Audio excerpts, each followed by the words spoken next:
श्रद्धा से सत्संग सुने। सत सही सतगुरुदेव की जय। बंदी छोड़ कबीर परमेश्वर जी की जय।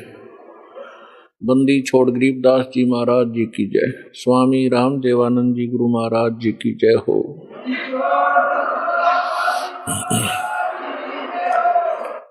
गरीब नमो नमो सतपुरुष को नमस्कार गुरु के नहीं। सुर नर मुनि जन साधुआं संतों सर्वस्ती नहीं। सतगुरु साहेब संत सब डंडो तुम प्रणाम। आगे पीछे मध हुए तिनको जा कुर्बान। नराकार निर्विषम काल जाल वैभंजनम निर्लेपम निज निर्गुणम अकल अनुबेशुंडनम। सोहम सुरति समापतम सकल समाना निर्तल। उज्ज्वल हिरंबर हरदमम बेपरवा अथाह वार पार निमज्जतम। ग्रीव जो सुमर सिद्ध होई गणनायक गलता न करो अनुग्रह सोई पारस पद परवाना। आदि गणेश मनाऊं गणनायक देवन देवा। चरण कमल लो लाऊं आदंत करूं सेवा।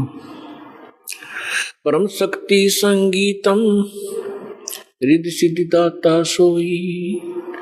अवगत गुण अतीतम सत्य पुरुष निर्मोही। जगदम्बा जगदीशम मंगल रूप मुरारी।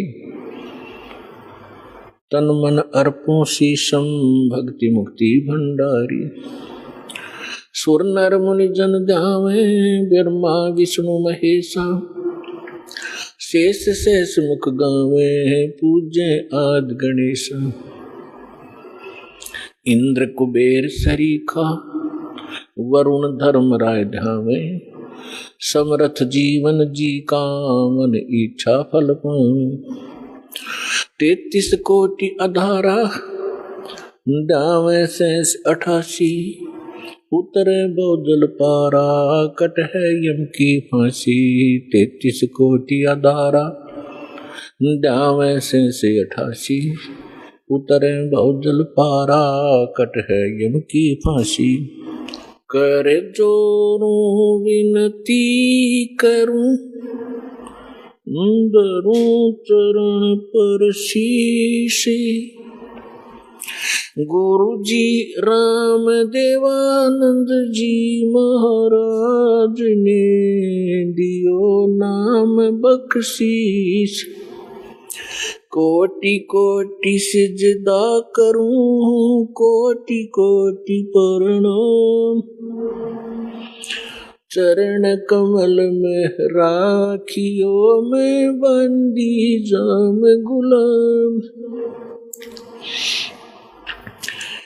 कुत्ता हूँ गुरुदेव का रामपाल दास का नाम। गले प्रेम की जेवड़ी जाके चोहा जाऊं। तो करो तो बावड़ू दूर दूर करो तो जाऊं। जो राखो त्यों ही रहूं जो देवो सो खाऊं।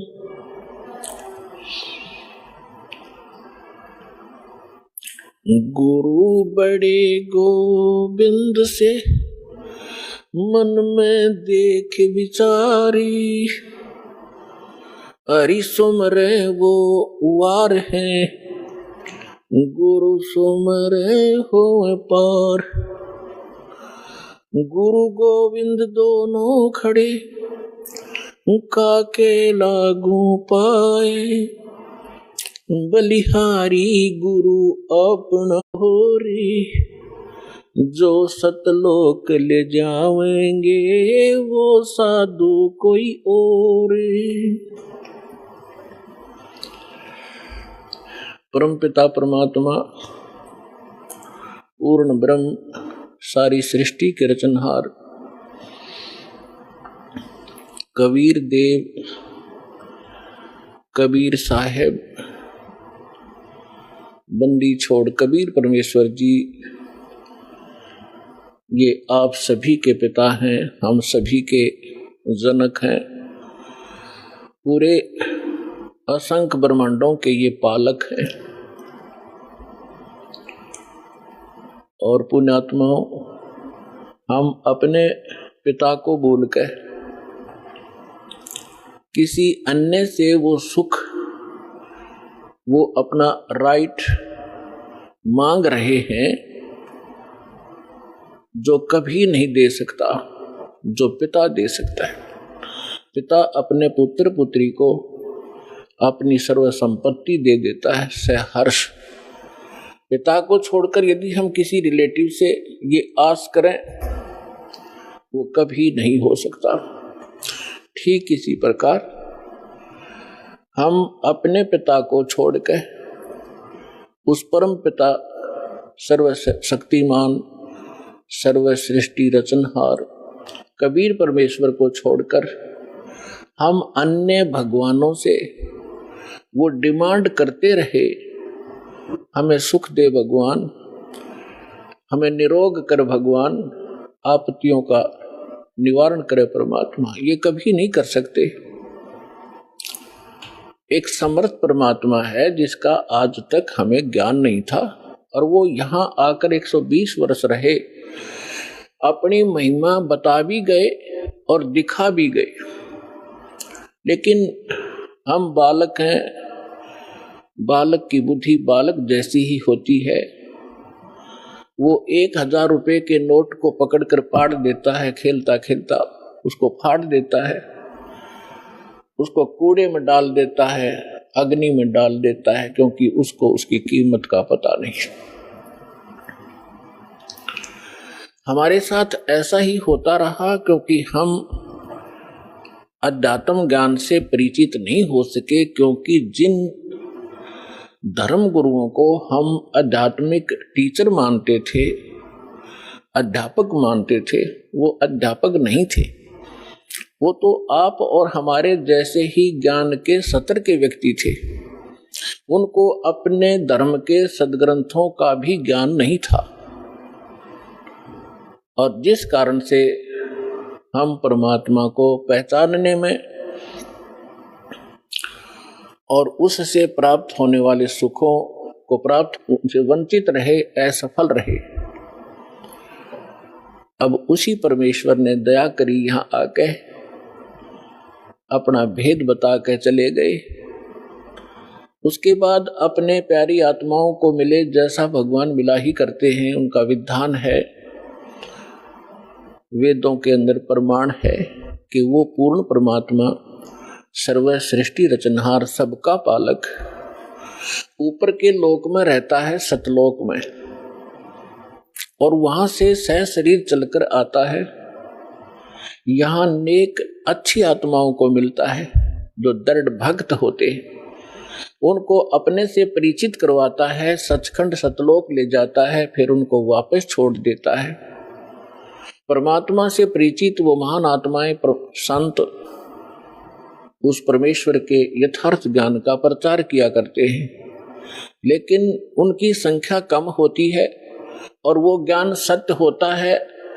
पूरा विश्व असत्य ज्ञान से परिपूर्ण होता है, ओतप्रोत होता है, जिस कारण से हम भगवान को भी ठुकरा दिया हमने, और उन महापुरुषों के अमृतवाणी को भी स्वीकार नहीं किया जिन्होंने परमात्मा को देखा और पाया था।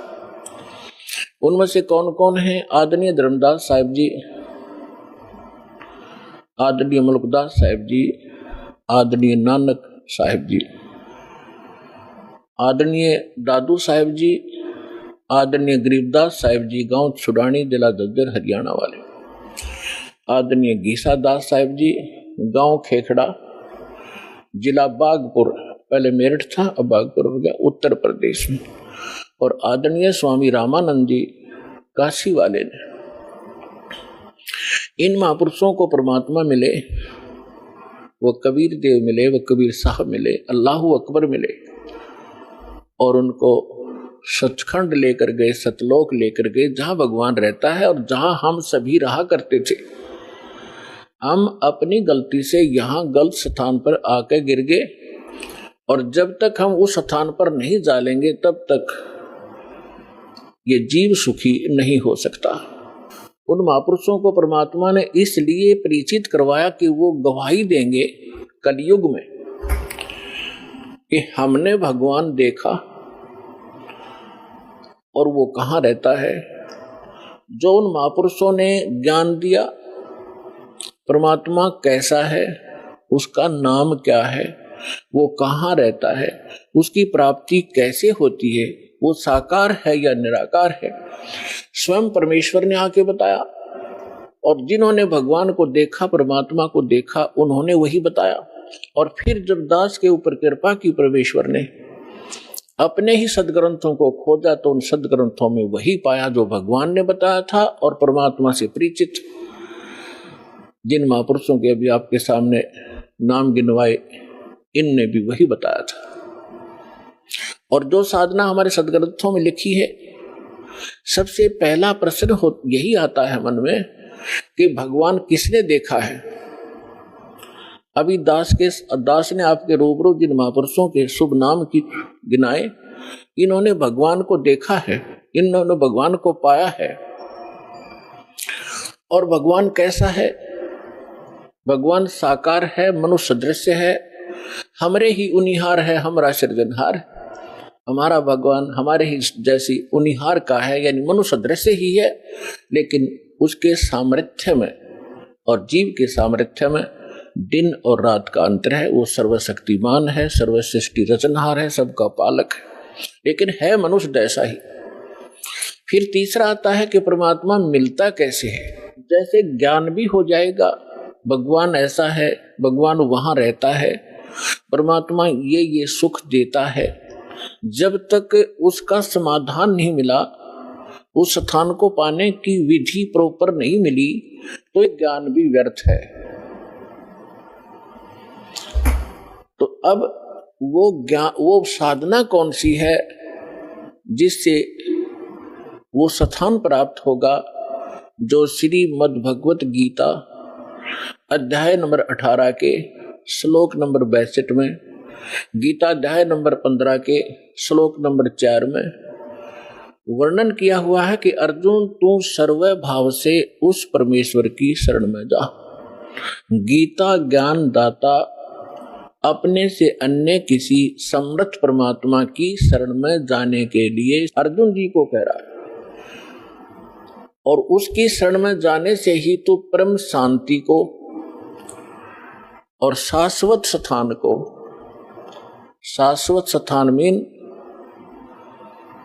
जिसका कभी नाश ना हो, सत्यलोक, अविनाशी लोक, अमर लोक को प्राप्त होगा। और गीता ज्ञानदाता अपने विषय में कहता, गीता अध्याय नंबर 2 के श्लोक नंबर 12 में, गीता अध्याय नंबर 4 के श्लोक 5 और 9 में, गीता अध्याय नंबर 10 के श्लोक नंबर 2 में, कि अर्जुन तेरे और मेरे बहुत जन्म हो चुके हैं, तू नहीं जानता, मैं जानता। इससे सिद्ध है कि गीता ज्ञानदाता अविनाशी नहीं है, और इसके साधक भी फिर अविनाशी स्थान प्राप्त नहीं कर सकते। गीता ज्ञानदाता 8वें अध्याय के 13वें श्लोक में गीता जी में कहता है कि अर्जुन मुझ ब्रह्म का केवल एक मंत्र है, और इसकी जो साधना करता है अंतिम सांस तक, मरते दम तक, वो इस ओम से मिलने वाली परम गति को प्राप्त होता है। ओम से मिलने वाली परम गति कौन सी है? ब्रह्मलोक। ओम ब्रह्म का मंत्र है, ओम के जाप से ब्रह्मलोक प्राप्त होता है। गीता अध्याय नंबर 8 के श्लोक नंबर 16 में स्पष्ट किया है कि ब्रह्मलोक में गए हुए प्राणी भी पुनर्वृत्ति में हैं, वो भी फिर जन्म और मृत्यु के इस चक्कर में गिरे ही रहते हैं। गीता अध्याय नंबर 15 के श्लोक नंबर 4 में कहा कि अर्जुन तत्वदर्शी संत की प्राप्ति के उपरांत परमेश्वर के उस परम पद की खोज करनी चाहिए, जहां जाने के बाद साधक फिर लौटकर कभी संसार में नहीं आते। और जिस परमेश्वर ने सब ब्रह्मांडों की रचना की है, जिससे संसार रूपी वृक्ष की प्रवृत्ति विस्तार को प्राप्त हुई है, यानी संसार रूपी वृक्ष का 15वें अध्याय के अंदर एक एग्जाम्पल है। फॉर एग्जाम्पल, उदाहरण के तौर पे बताया है कि ये सारा संसार समझो उल्टा लटका हुआ संसार तुल्य है, वृक्ष तुल्य है। ऊपर को जड़ तो पूर्ण परमात्मा परम अक्षर ब्रह्म है जो सबका पालन करता है। पेड़ का पालक मूल होता है, जड़ होती है, और बाकी जितना भी तना डार टहनियां पत्ते उस मूल से ही आहार प्राप्त करते हैं, खुराक प्राप्त करते हैं। तो सबका पालक है और उसी ने सब ब्रह्मांडों की रचना की है, केवल उसी की भक्ति करो। तो पुण्यात्माओं, आपका सौभाग्य है, आपकी किस्मत न्यारी है, और जिन पुण्यात्माओं को इस मनुष्य जीव इस कलयुग के अंदर मानव शरीर प्राप्त है, तो वो बहुत ही पुण्यकर्मी प्राणी है पिछले जन्म जन्मांतर का, क्योंकि इस समय में मानव शरीर प्राप्त करना ये आम आत्मा के संस्कार नहीं है। और उससे भी अच्छी आत्माएं वो हैं जो सतलोक आश्रम बरवाला जिला हिसार में आकर दीक्षित हो रही। धन है उनके माता पिता जिनसे जन्म लिया। यहाँ आने से आपका मोक्ष होगा, आपके परिवार का मोक्ष होगा, आपके सर्व संकट दूर होंगे। सर्व संकट किसी प्रकार के हों, आर्थिक हों, शारीरिक हों, तीन ताप के हों, भूत प्रेत की बाधा हो, ये तो परमात्मा पहले करेगा। उसके बाद फिर आपको इसके पैरेलल ज्ञान भी कराया जाएगा कि ताकि आप इन सुखों को पाकर फिर भूल ना जाओ भगवान को, क्योंकि ये सुख यहाँ का अस्थायी अक्षीणिक है, झूठा है। और इस सुख को पाकर हम मस्त हो जाते हैं, जो हमारी सबसे बड़ी भूल होती है। उसके लिए परमात्मा कबीर परमेश्वर जी कहते हैं कि सुख के माथे पत्थर पड़ो, जो नाम हृदय से जावे, बलिहारी उस दुख के, जो पल पल नाम रटावे। ये परमात्मा खुद बताते हैं कि तुम ऐसे अर्ज लगाया करो मेरे सामने कि हे भगवान, ऐसा सुख भी ना देना जिससे आपकी भूल पड़े, बाढ़ में जाओ ऐसा सुख जो भगवान से दूर करे, ऐसा दुख दिए रखना परमात्मा, तेरी याद बनी रहे। आज दास देख रहा है सतलोक आश्रम बरवाला में 80% वो भक्त आ रहे हैं जो काल के सताए हुए हैं, कर्मों से पीड़ित हैं। तो पुण्यात्माओं, घबराना नहीं, समर्थ की शरण आपको प्राप्त हो गई है, और ये दुख आपके लिए वरदान सिद्ध होगा। यदि आप दुखी नहीं होते तो इसी तरह की तरह राजनीति में धक्के खाते फिरो, या की तो और बैठ कर बकवाद गढ़ो, ताश खेलो, वो दुख तुम्हारे लिए वरदान है जो आपको परमात्मा के चरणों में ले आया।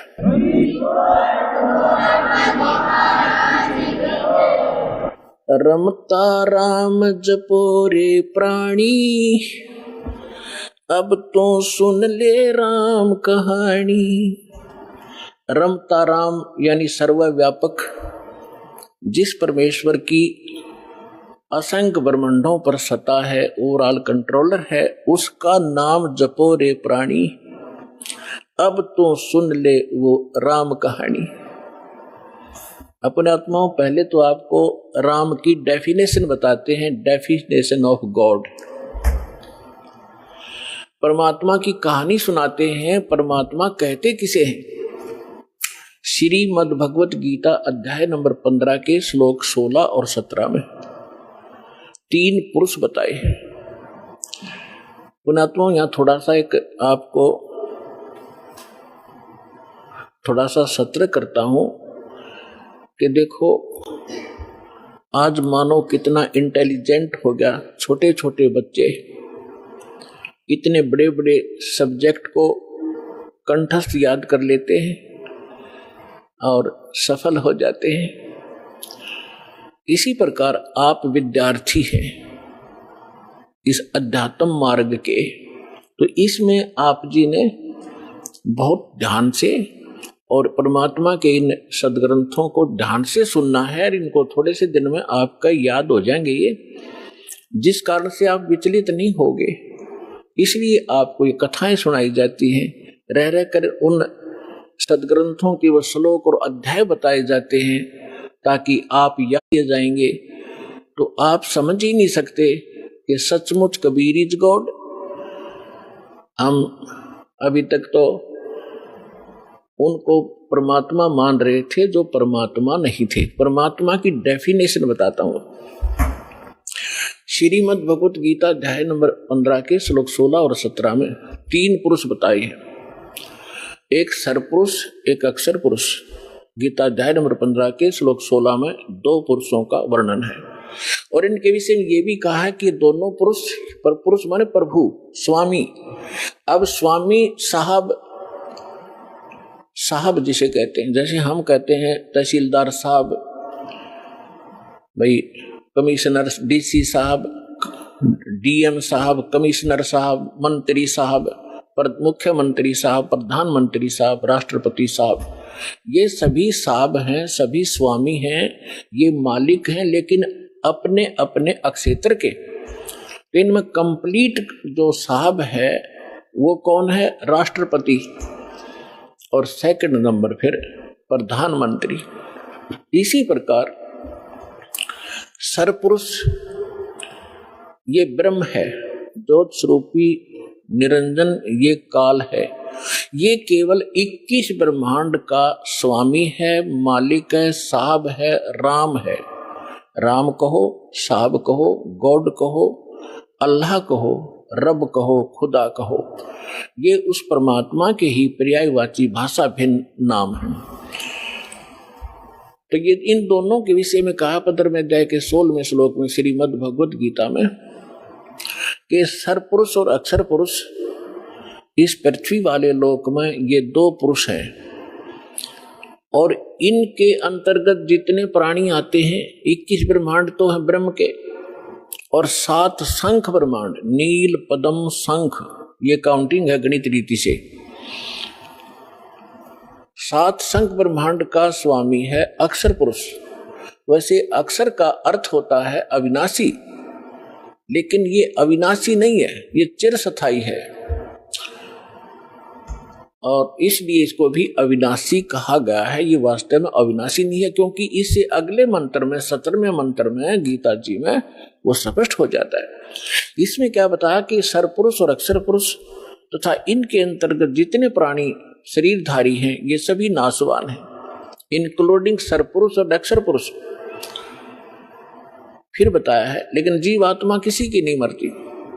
फिर 17वें श्लोक में गीता अध्याय नंबर 15 के श्लोक 17 में कहा है कि उत्तम पुरुष है तू अन्य, उत्तम पुरुष है तू अन्य। उत्तम माने श्रेष्ठ, पुरुष माने परमात्मा। वो श्रेष्ठ परमात्मा तो इन ऊपर वालों से कोई भिन्न है, और परमात्मा क्यों उदाहरते जिसको परमात्मा कहा जाता है, जिसको परमात्मा कहा जाता है उस परमात्मा, वैसे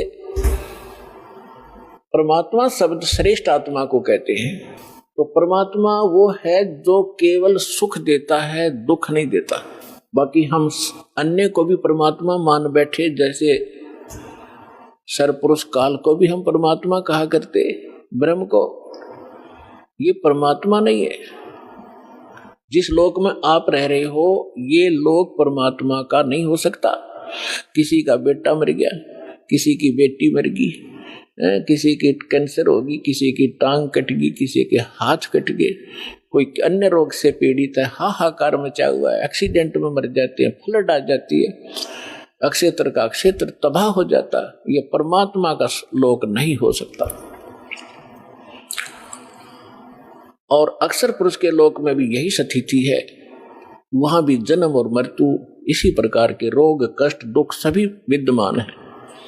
केवल एक सतलोक है, परम अक्षर ब्रह्म, उस उत्तम पुरुष का वो स्थान सतलोक है जहाँ दुख नाम की वस्तु नहीं, वहाँ जन्म, वहाँ मृत्यु नहीं, वृद्धावस्था नहीं और किसी चीज का अभाव नहीं। वहाँ कोई काम नहीं करना पड़ता आपको, कोई टेंशन नहीं, क्योंकि भरा भंडार भगवान का। अब जैसे ये सतलोक आश्रम बरवाला, ये मिनी सतलोक समझ लेना, उसकी रिहर्सल है, उसका एक सैंपल समझो। ये जैसे आप जी यहाँ आते हो, यहाँ आपको कोई टेंशन नहीं, खाने की, रुकने की, नहाने और धोने की, और सारा दिन आप चाहे 1 हफ्ता रुकते हो, 4 दिन रुकते हो, 10 दिन रुकते हो, बना बनाया भोजन मिलता है, बिछे बिछाए मैट मिलते हैं, ऊपर पंखे चल रहे होते हैं, नहाओ धो, भगवान का भजन करो, चाहे 10 दिन रुको, आपको कोई टेंशन ही नहीं। और ये सतलोक के अंदर ये सुविधा उपलब्ध है। ये काल का लोक है, यहाँ भी हम इतनी सुविधा नहीं उपलब्ध करा सकते परमात्मा के बच्चों को, फिर भी हमारा जितना सामर्थ्य है कोशिश खूब करते हैं, क्योंकि सतलोक आश्रम बरवाला में आम आत्मा नहीं आ सकती, परमात्मा की विशेष लाडली आत्मा ही पहुंच पाती है। भले ही वो दुखी है चाहे सुखी है, फिर यहाँ सुखी करेगा उनको। इसलिए हम संभव कोशिश करते हैं इनको कोई कष्ट ना हो। हम तो दास हैं उस परम पिता के, और आप उस भगवान के समर्थ के बच्चे, आपके लिए हम फिर भी संभव कोशिश करते हैं जितनी हमारा सामर्थ्य है कि किसी प्रकार का इनको कोई कष्ट ना हो। तो कहने का तात्पर्य है कि जितना समय आप यहाँ बिताओगे, ये आपका समय और ही तरह का होता है। यहाँ से जाते ही आप देखना, आश्रम से निकलते ही आपको कितनी टेंशन घेर लेती है, वो करना है, वो करना है, वहां जाना, उससे लेना, उससे देना, उसने ऐसे कर दिया। तो हम जब से सतलोक से निकले, हमारे साथ या बीमारी उसी समय चली गई है। अब हमने वही जाना है जहां कोई अभाव नहीं, वहां फलदार सदाबहार वृक्ष हैं, सदाबहार मेवे हैं। जैसे जंगल में आपने देखा होगा शामक खड़ा रहता है, पहले पुराने समय में तो बहुत ज्यादा फलदार वृक्ष होते थे, कहीं पर कुछ लग रहा है, कहीं पर कुछ फल लगे हुए हैं, खाओ तोड़ो खाओ बैठ के ठाट से। तो वहां सतलोक के अंदर आपको कोई काम नहीं है और सब चीज उपलब्ध है। तो कहने का भाव यह है कि वो सतलोक है उस परम पिता परमात्मा का, और वो भगवान परमात्मा है। अब यहां बताया है, रमता राम जपोरे प्राणी, अब तो सुन ले राम कहानी। अब हम राम शब्द से कहां हम अपने दिमाग की सुई ले जाते थे। श्री रामचंद्र जी सन ऑफ राजा दशरथ, अयोध्या का राजा। हम जब राम शब्द हमारे हृदय में आता था, हमारे धर्म गुरुओं ने हमें ऐसा गलत फीड कर दिया था कि राम नाम आते ही वो धनुष बांध लिए हुए श्री रामचंद्र दिखाई देते थे। देखो, अब राम समझना हमने राम की डेफिनेशन समझनी है। अभी आपको बताया था कि जैसे तहसीलदार भी साहब है, कमिश्नर भी साहब है, ये सभी साहब हैं, मंत्री, मुख्यमंत्री, प्रधानमंत्री, राष्ट्रपति, सारे साहब हैं, लेकिन ये अपने अपने सत्र के साहब हैं। और इनमें जो समर्थ साहब है वो राष्ट्रपति, प्रधानमंत्री जी हैं। इसी प्रकार रामचंद्र जी ये श्री विष्णु समझो, सतोगुण विष्णु। और विष्णु जी की कितने राम हैं, कितने मालिक हैं, कितने पुरुष हैं, कितने प्रभु हैं, कितने देव हैं, ये केवल एक सतोगुण प्रधान परमात्मा, सतोगुण प्रधान भगवान राम है ये। और केवल एक ब्रह्मांड के अंदर 3 लोकों के ऊपर इस विभाग के मंत्री हैं। ये सतोगुण विभाग के मिनिस्टर हैं, पृथ्वी लोक पर, स्वर्ग लोक पर और नीचे पाताल लोक पर, केवल 3 लोकों पर अपने इस विभाग के ये स्वामी हैं, राम हैं। ब्रह्मा जी रजोगुण विभाग के मंत्री हैं, मिनिस्टर हैं, और ये भी इन्हीं 3 लोकों के ऊपर स्वामी हैं, राम हैं, मालिक हैं, पुरुष हैं, प्रभु हैं। और शंकर भगवान तमोगुण विभाग के मिनिस्टर हैं। इसी प्रकार इन 3 लोकों पर इनके जो पिता हैं सरपुरुष ब्रह्म ज्योत स्वरूपी निरंजन, ये इसके 21 ब्रह्मांड हैं। एक ब्रह्मांड समझो एक प्रांत है, और ये प्रत्येक प्रांत में मुख्यमंत्री का, चीफ मिनिस्टर का रोल करता है। अपने तीनों पुत्रों को ये प्रधानमंत्री, ये मंत्री बनाकर रखता है। मुख्यमंत्री, मुख्य में यहाँ वाला मुख्यमंत्री नहीं, यानी अन्य से, जैसे देव और भी हैं, जैसे जल का देवता वरुण है और धन का देवता कुबेर है, ऐसे ये अलग अलग जो और देवता हैं, जैसे सूर्य प्रकाश स्रोत का देवता भगवान प्रभु सूर्य है। सूर्य ये आग का गोला नहीं है, एक देव है जो इन प्रकाश स्रोतों का स्वामी है। जैसे बिजली मंत्री होता है, बिजली मंत्री, विद्युत मंत्री वो कोई पत्थर का नहीं होता या कोई वो बिजली चमकती हुई नहीं होता, वो एक इंसान होता है, उसके कंट्रोल में बिजली विभाग होता है। इसी प्रकार सूर्य देव ये नहीं है जो सूर्य चमक रहा है, इनके ऊपर कंट्रोलर है सभी सूर्यों पर। इस ब्रह्मांड के अंदर भी कई सूर्य हैं, एक नहीं, और ऐसे ऐसे बहुत से और भी प्रकाश स्रोत हैं चंद्रमा की तरह, तो उन सब का कंट्रोलर वो है। ऐसे तो कहने का भाव ये है कि ये केवल 21 ब्रह्मांड का स्वामी है सरपुरुष, और अक्षर पुरुष 21 ब्रह्मांड, 7 संग ब्रह्मांड का राम है, 7 संग ब्रह्मांड का स्वामी है, मालिक है।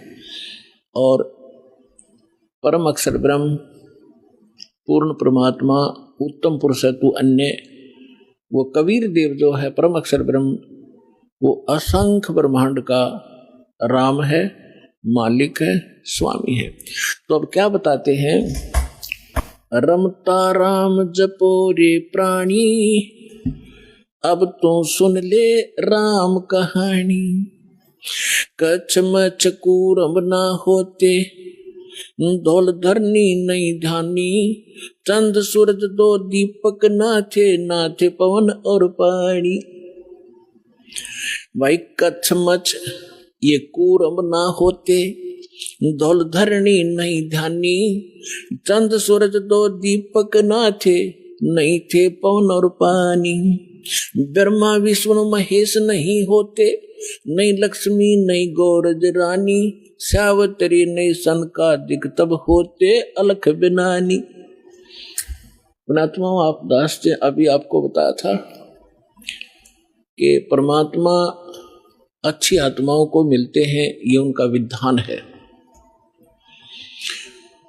और वो सतलोक में रहता है, वहां से गति करके आते हैं, अच्छी आत्माओं को मिलते हैं, और अपनी महिमा को आप ही अपनी अमृतवाणी से बोल बोल कर ऊंचे स्वर में, कविताओं के माध्यम से, दोहों के माध्यम से, शब्दावली के माध्यम से एक कवि की तरह आचरण करते हुए वो अपना ज्ञान प्रचार करते हैं, और उनसे प्राप्त ज्ञान को संत भी उसी प्रकार उस परमात्मा की महिमा को सुनाया करते हैं। तो परमात्मा कहते हैं, चारों युग में मेरे संत पुकारे, कोक कहा हम हेल रे। हीरे माणिक मोती बरसे, ये जग चुगता ढेल रे। परमात्मा स्वयं आकर बता के गए थे 600 वर्ष पहले अपनी अमृतवाणी में, कबीर वाणी में, कि चारों युग में हम आते हैं और अपनी प्यारी आत्माओं को ये यथार्थ ज्ञान सुनाते हैं, और वो मुझसे प्राप्त ज्ञान को, मुझसे परिचित महापुरुष भी मेरे संत इसी ज्ञान का आगे प्रचार करते हैं। ढोल के डंके पे जगह जगह जाकर सत्संग करते हैं। तो क्या बताते हैं, चारों युग में परमात्मा आते हैं। सतयुग में सत सुकृत कह टेरा, त्रेता नाम मुनिंदर मेरा। द्वापर में करुणा में कहाया, कलयुग नाम कबीर धराया। चारों युग में मेरे संत पुकारे, कोक कहा हम हेल रे। हीरे माणिक मोती बरसे, यो जग चुगता ढेल रे। परमात्मा ने कहा, और मेरे से परिचित सब संत वो भी यही बता रहे हैं कि हम यथार्थ ज्ञान यथार्थ वो भक्ति विधि बखेर रहे हैं, सरेआम आवाज लगाकर सुना रहे हैं। आप हमारे इस ज्ञान को ना सुनकर जो हम सत साधना रूपी और सत ज्ञान रूपी हीरे और मोती आपके ऊपर बरसा रहे हैं, आपके सामने डाल रहे हैं, आप ठुकरा कर चल देते हो और आप आन उपासना करते हो अन्य देवताओं की, जो शास्त्र विधि को त्याग कर मनमाना आचरण है, जिसके विषय में श्रीमद् भगवद गीता अध्याय नंबर 16 के श्लोक 23 और 24 में कहा गया है कि शास्त्र विधि को त्याग कर जो मनमाना आचरण करते हैं अर्जुन, उनको न तो कोई सुख होता है, न उनकी सिद्धि होती है और न ही उसको कोई गति होती है। व्यर्थ, यूजलेस। इससे तेरे लिए अर्जुन कर्तव्य और अकर्तव्य की व्यवस्था में कौन सी साधना करनी चाहिए, कौन सी भक्ति करनी चाहिए और ना करनी चाहिए, उसमें सदग्रंथ ही वो तुम्हारी भारी भूल है।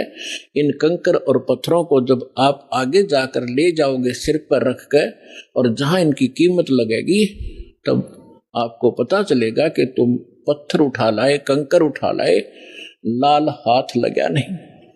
तो क्या बताते हैं, चारों युग में मेरे संत पुकारे, कोक कहा हम हेल रे, हीरे माणिक मोती बरसे ये जग चुगता ढेल रे। कि हम सत साधना सत भक्ति रूपी हीरे मोती आपके ऊपर बरसा रहे हैं और आप फिर भी कंकर पत्थर यानी आन उपासना करने में लगे हुए हो, उन देवी देवताओं की पूजा करते हो जो तुम्हें कभी सुख नहीं दे सकते। वो स्वयं सुखी नहीं, उनका अस्थायी समय सबका सब नाशवान है। थिर पकड़ थिर रही है, समर्थ की शरण गह कर ही आप सुखी हो सकते हो। समर्थ का शरणाग हो रंग होरी हो, वाई कदे न हो ए काज राम रंग होरी हो। कहते समर्थ की शरण पकड़ो, ग्रहण करो, फिर कभी भी आपके ऊपर कोई आपदा नहीं आवेगी यदि आप मर्यादा में रहोगे। पर भी लेन जात है दुनिया, हमरा ज्ञान किने ना सुनिया। परमात्मा कितने दुखी होकर कहते हैं कि तुम पर भी लेन जाते हो, वहां पर कहीं पर कोई कुंभ का मेला लग जाता है, उस जोड़ में तालाब में जिसमें गधे भी ना नहावे, बड़े पानी भी ना पियो, और उसमें तुम नहाकर कल्याण समझते हो अपना। तुमसे पहले वहां मछलियां, मेंढक सभी विद्वान रहते हैं, उनका मोक्ष नहीं होता। अपने सदग्रंथों का आधार मान और संत महापुरुष जिनको भगवान मिले उनकी वाणी को आधार मानकर साधना कीजिए, तभी सफलता होगी। तो भगवान कहा करते कि पर भी लेन जात है दुनिया और हमरा ज्ञान किन्हें ना सुनी। तो यहाँ क्या बताना चाहते हैं भाई, कच्छ मच्छ कूरम ना होते, दौल धरनी नहीं ध्यानी, ये चंद सूरज दो दीपक ना थे, नहीं थे पवन और पानी। ब्रह्मा विष्णु महेश न होते, नहीं लक्ष्मी गौरज रानी, सावतरी नहीं सनकादिक तब होते अलख बिनानी। अब आदरणीय गरीबदास साहिब जी कह रहे हैं परमात्मा से प्राप्त उस यथार्थ ज्ञान के आधार से कि पहले सबसे पहले कुछ भी नहीं था, केवल एक परमात्मा था। और यही हमारे वेद बताते हैं और यही वो महापुरुष बताते हैं और यही परमात्मा स्वयं आकर ज्ञान देते हैं। हम ही अलख अलाह हैं, कुतुब गोस और पीरे, गरीबदास खालिक धनी, हमरा नाम कबीरे। ए स्वामी सृष्टा में सृष्टि हमारे तीरे, दास गरीब ऊपर बसूं, अधर बसूं, अवगत सत्य कबीरे। परमात्मा ने स्वयं भी अपनी महिमा बताने की चेष्टा की, पर हम बालक इतने हैं, हम परमात्मा को पहचान नहीं सके क्योंकि हम बाल बुद्धि बना दिए इन अज्ञानी संतों, महंतों, मंडलेश्वरों ने, गुरुओं ने। अपनात्माओं, सबसे पहले भगवान ने आपको शिक्षित किया और फिर इस ज्ञान को आप तक पहुंचाया। अब जितने भी आप यहां आए हो किसी भी धर्म मजहब से, सबसे पहले आपने ये ज्ञान सुना होगा तो बहुत बुरा लगा था। और आज आपको कैसा लग रहा है कि हे भगवान, अगर पृथ्वी पर ज्ञान है तो ये है ना, सब अज्ञान भरा पड़ा है। तो काल ने इतना ज्ञान ठुकवा दिया हमारे परमात्मा के बच्चों में कि ज्ञान से दूर भाग रहे, विरोध कर जाते हैं, अपना जीवन नाश कर लेते हैं। लेकिन इसलिए परमात्मा ने आपको शिक्षित बनाया। आज बूढ़े से लेकर बालक तक सबको अक्षर ज्ञान है। अगर मान ले कोई बुजुर्ग रह भी रहा कि तक कोण में ना पढ़ जाओ, तो उसके पोता पोती और उसके बेटे सारे शिक्षित तो बैठ कर समझाओगे कि नहीं पिताजी ऐसे है, ये सही लिखा है, इसमें गीता से हमने मिला लिया, तो भी मान जाएगा। तो इसलिए मालिक ने इस समय सिलेक्ट किया था कि जब बिचली पीढ़ी आवेगी और कलयुग 5505 बीत जाएगा, तब इस ज्ञान का हम ढोल के डंके पर प्रचार करेंगे और सब बच्चे मेरी शरण में आएंगे, सबका मोक्ष होगा। पूरे विश्व के बच्चे परमात्मा के ही बच्चे हैं, चाहे कोई हिंदू है, मुसलमान है, सिख है, ईसाई है, हम एक पिता के बच्चे। हम अपनी गलती से अलग अलग हो गए, हमें ज्ञान ठीक ना मिलने से हम भिन्न भिन्न हो गए। परमात्मा का आदेश है कि इस ज्ञान को सुनकर सब फिर एक होंगे और सबका मोक्ष होगा। अपने आत्माओं, आपको कथा सुनाते हैं। परमात्मा, जैसे परमात्मा की महिमा वेदों में लिखी है, और विशेष वैसे तो पूरा विश्व वेदों के ज्ञान को नकारा नहीं करते। केवल एक पंथ है और उस पंथ की जो ब्रांचें हैं वो ही अपनी मंदबुद्धि के कारण ये कहते हैं कि हम वेदों और गीता को नहीं मानते।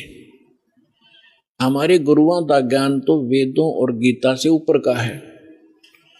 जब दास ने उस पंथ के यानी राधा स्वामी पंथ के प्रवर्तक श्री शिवदयाल जी महाराज, आगरा के रहने वाले, जो जिसे राधा स्वामी पंथ चला बताते हैं, जो इनका प्रमुख है, उसका ज्ञान पढ़ा और फिर वेदों से देखा, संतों की, महापुरुषों की वाणी से देखा, उसने कख भी पता नहीं अध्यात्म मार्ग का। और उसके अनुयायी यूं कहते हम तो वेदों को और गीता को नहीं मानते, हमारा ज्ञान तो इससे ऊपर का है। उसकी झलक आपको कई बार दिखा रखी है, फिर दिखाऊंगा। उन्हें सतनाम का पता नहीं, सतलोक का पता नहीं, वो कैसा है और वहां क्या सचिथि है, खाक है उनके पास ज्ञान। और इनमें से राधा स्वामी पंथ से ही कौन से पंथ निकले हैं? धन धन सतगुरु सच्चा सौदा सिरसा और जगमाल वाली, और दनौद के अंदर ताराचंद, जय गुरुदेव मथुरा में ठाकुर जी एक हुए हैं वो राधा स्वामी के ही, और दिल्ली के अंदर सावन कृपाल मिशन, और भी नरे बहुत गणे इनके पंथ। ये सारे समझो उसी कुएं का जल है जिसमें जल के स्थान पर कुछ भी नहीं है, खाली है। वो खारा पानी है, यो जलैस है, ये समझो। यानी उनका ज्ञान गलत है। विश्व में कोई भी किसी भी मजहब का आदमी वेदों और गीता को नकारता नहीं, सब मानते। विशेषकर हिंदू धर्म तो मानता ही मानता है। तो दास आप ये समझाना चाहेगा कि जब वेदों में जो ज्ञान लिखा है, परमात्मा कैसा है, कहाँ रहता है, कौन है, कैसे मिलता है, तो फिर कम से कम हिंदू समाज ने पढ़े लिखे हो, एजुकेटेड हो, कोई बालक नहीं बतेरे दिन बहकालिए न हमारे को, तो आपने तो मानना ही पड़ेगा कि जो वेदों में परमात्मा की डेफिनेशन लिखी है, परमात्मा की महिमा लिखी है, उसकी परिभाषा लिखी है, वो सत्य है। तो वो किसके ऊपर खरी उतरती है? बस 2 मिनट में फैसला हो जाएगा। Who is God? कौन है वो परमात्मा जिसके विषय में वेद गुण गाते हैं? ऋग्वेद मंडल नंबर 9 सूक्त 86 का मंत्र 26 और 27 में, ऋग्वेद मंडल नंबर 9 सूक्त 82 का 1 2 3 में, ऋग्वेद मंडल नंबर 9 सूक्त 54 मंत्र 3 में, ऋग्वेद मंडल नंबर 9 सूक्त 20 मंत्र 1 में, ऋग्वेद मंडल नंबर 9 सूक्त 1 मंत्र 8 और 9 में, ऋग्वेद मंडल नंबर 9 सूक्त 96 के 16 से 20 में, ऋग्वेद मंडल नंबर 9 सूक्त 94 के मंत्र 1 में, ऋग्वेद मंडल नंबर 9 सूक्त 95 के मंत्र नंबर 2 में, और भी अनेकों स्थानों पर। इसमें क्या लिखा है कि वो कबीर साहब, कबीर भगवान, वो ऊपर सतलोक में, अमरलोक के तीसरे भाग में वहां बैठा है। सभी ब्रह्मांडों के ऊपर भवनों सर्व भवनों ऊपरी तिष्ठति, सभी ब्रह्मांडों के सभी भवनों के ऊपर विराजमान है और वो सिंहासन पर बैठा है जैसे राजा होते, राजा बैठते हैं, राजा के समान है, देखने में मनुष्य सदृश है। और वहां से गति करके आता है। अच्छी आत्मा जो नेक दृढ़ भक्त होते हैं उनको मिलता है, उनको तत्व ज्ञान से परिचित कराता है।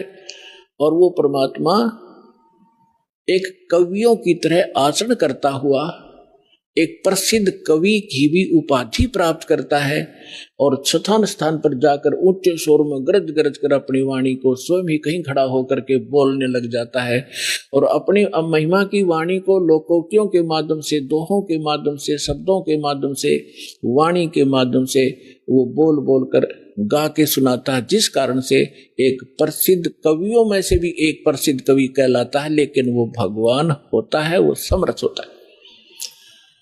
तो ये क्वालिटी किसके अंदर है? ये तो वेदों ने बताया। और फिर के भगवान मनुष्य सदृश है, वहां से चल कर आया, तख्त पर बैठा है, सिंहासन पर बैठा है। और जिन महापुरुषों के दास ने नाम गिनाए, एक बार फिर नाम गिनाता हूं, क्योंकि ऐसे महापुरुषों के बार बार नाम लेने से भी हमारी आत्मा शुद्ध होती है।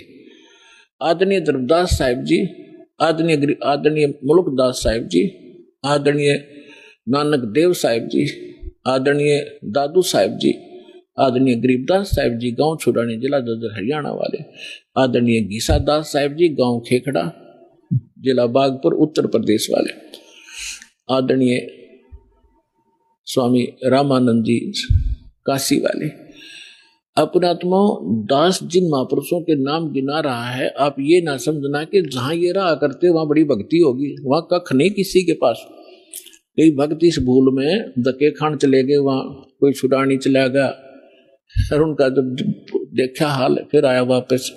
तो पुण्यात्मा, क्योंकि हम पहले या भटक चुके हो, अब बार बार ना भटकना, इसलिए दास आपको आगाह करता है। ये संत महापुरुष खड़े हुए, लेकिन वो भी उस महापुरुषों के इस ज्ञान से परिचित नहीं है। इन महापुरुषों ने फिर यही बताया, क्या बताया? जैसे नानक साहब ने कहा, धर्मदास जी ने तो कल में तोड़ रखी है, पूरा कबीर सागर लिख रखा है भगवान कबीर साहब के बारे में, ये पूर्ण परमात्मा है। मैंने सचखंड में जाकर देखा, वहां सिंहासन पर विराजमान थे, बड़ा तेजोमय शरीर था इन्हीं का। फिर वही मुझे फिर यहाँ मथुरा में मिले दोबारा आकर के, लेकिन यहाँ उनका तेज इतना नहीं था जितना सतलोक में था।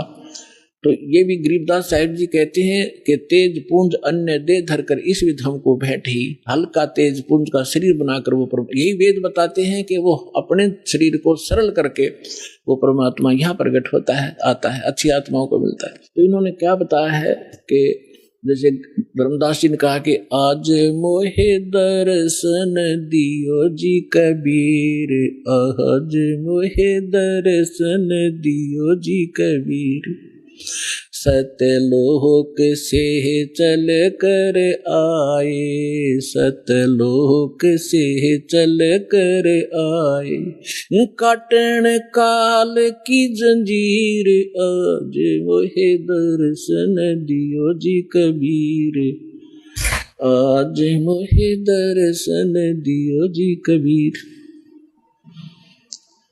नानक साहब ने कहा है, मुल्कदास जी ने कहा है, जपो रे मन परमेश्वर नाम कबीर, जपो रे मन साहेब नाम कबीर। एक समय गुरु बंसी बजाई कालंदरी के तीर, एक समय गुरु बंसी बजाई कालंदरी के तीर, सुर नर मुनि जन सब थकत बहे हुआ, रुक गया दरिया नीर, जपो रे मन साहेब नाम कबीर। दोनों दीन का झगड़ा ठन गया टोहा ना पाया शरीर, जपोरे मन साहेब नाम कबीर। दास मलूक सलूक कहत है, खोजो खसम कबीर, जपोरे मन परमेश्वर नाम कबीर। नानक साहब जी कहते हैं, हाई सूरत मुलुक की वेश, ए ठगवाड़ा ठक्की देश, खरासी आना भोता वारी धानक रूप रहा करता। श्री गुरु ग्रंथ साहिब जी के प्रश्न नंबर 24 पन्ने पर ये वाणी अंकित है कि एक स्वान दुई स्वानी नाल भलके भोकाई, सदा ब्याल कूड़ छुरा मूठा झूठा मरदार, और ये धानक रूप रहा करता। हाई सूरत मुलुक की वेश। फिर के नानक साहब जी कहते हैं, तेरा एक नाम तारे संसार में, एहो आस एहे आधार, ये धानक रूप रहा करता। हाई सूरत मुलुक की वेश, ए ठगवाड़ा ठगी देश, खरासियाना भोता वार, ये धानक रूप रहा करता। और प्रश्न नंबर 731 पे कहा है कि अंधा चुंदला नीच जात परदेसी, मेरा छिन आवे चल जावे, और जाकी संगत नानक रंदा, कैसे मूड़ा पावे। गुरु ग्रंथ साहिब जी के प्रश्न नंबर 721 पर लिखा है, एक अर्ज गुप्तम पेश तो दर कून करतार, हक्का कबीर करीम तू बे अपरवरदिगार, नानक बुगोयत जन तुरा, तेरे चाकरा पा खाक्स फाकाक। तो फिर आदमी दादू साहिब जी ने कहा है, जिन मुझको निज नाम दिया, सोए सतगुरु हमारे, दादू दूसरा कोई नहीं, ये कबीर सिरजनहारे। आदमी गरीबदास साहिब जी को परमात्मा मिले जब वो 10 वर्ष की आयु के थे। आदरणीय गरीबदास साहिब जी का जन्म विक्रमी संवत 1774 में हुआ और सन 1774 में हुआ, सन 1717 में। और 10 वर्ष की आयु जब हो चुकी थी, संवत 1784 और सन 1727 में, वो परमेश्वर जिसकी महिमा का गुणगान वेद बताते हैं, वो कैसी लीला करता है, गरीबदास साहिब जी की थोड़ी सी जानकारी देंगे आपको। क्योंकि हमारे सिद्धांतम मार्ग में इन महापुरुषों का एक विशेष योगदान है, सभी का। लेकिन इनमें से गरीबदास साहिब जी को परमात्मा ने अपनी योजना अनुसार पुनः वो सत्य ज्ञान दिया है, जो अन्य संतों को तो दिया था, लेकिन उनकी वाणी सभी संग्रह नहीं हो सकी, या गरीब धर्मदास साहिब जी को दिया था कंप्लीट, उसने लिखा ही था साथ बैठ के। जैसे आदरणीय नानक साहिब जी की सारी वाणी गुरु ग्रंथ साहिब तक नहीं पहुंची, नहीं लिखी गई, उसमें बहुत सी वाणी कहीं कहीं रह गई। एक प्राण संगली नाम की पुस्तक है, उसके बारे में भी कहा कि वो पूरी की पूरी नानक साहिब जी की वाणी थी। उसमें 160 पृष्ठ थे, उसमें से 80 ही लिए गए, 108 अध्याय थे, 160 अध्याय थे, 80 ही लिए गए, बाकी कुछ रह गए किन्हीं कारणों से, वो लंबा विषय है, फिर बताएंगे। तो इस कारण से इस विशेष अध्यात्म ज्ञान को समझने के लिए विशेष योगदान है आदरणीय गरीबदास साहिब जी गांव छुड़ानी जिला जज्जरवाड़े का। क्योंकि परमात्मा को मालूम था, परमेश्वर ने जैसे काल ने कहा था कि आप कबीर नाम से अपना ज्ञान प्रारंभ करोगे और मैं आपके ही मार्ग में, आपके ही पंथ में अपने 12 दूत भेज दूंगा, आपके ज्ञान को खराब करेंगे और कबीर पंथी को आया करेंगे, नाम सारे गलत देंगे, तेरे ही अनुयायियों का मैं भट्ठा बैठाऊंगा। तब परमात्मा ने कहा था ठीक है, तो अपना काम करिए, मैं अपना करूंगा। फिर परमात्मा ने कबीर सागर के अंदर कबीर बानी एक चैप्टर है, उसके प्रश्न नंबर 134, 35, 36 और 37 पे यह स्पष्ट किया है कि गरीबदास जी का 12वां पंथ होगा।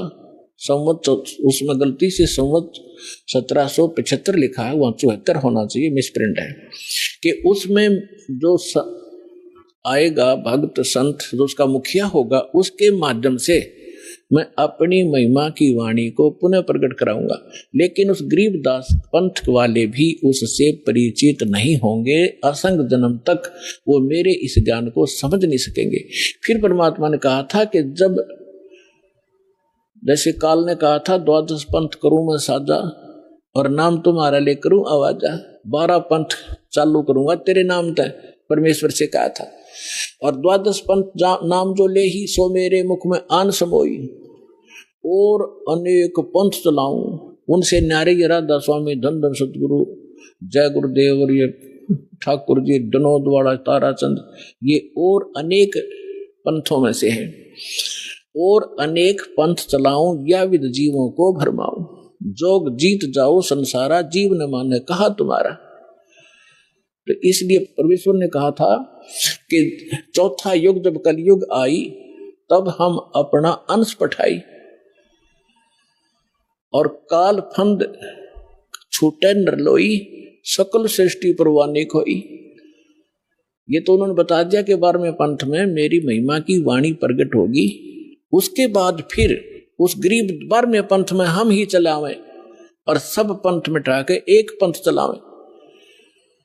तो उस परमात्मा ना ये दास भेज दिया पुण्यात्माओं, गरीबदास पंथ में ही दास का से ही निकास हुआ है। फिर क्या बताया है कि कलयुग बीते 5500 पाचा तब ये मेरा वचन होगा साचा। कलयुग बीत जावे जब एता और सब जीव परम पुरुष पद चेता। 5505 जब वर्ष बीत जाएंगे उस समय ये मेरी बात सत्य होगी कि मैं 12वें पंथ में स्वयं आऊंगा, सब पंथों को मिटाकर एक पंथ चलाऊंगा।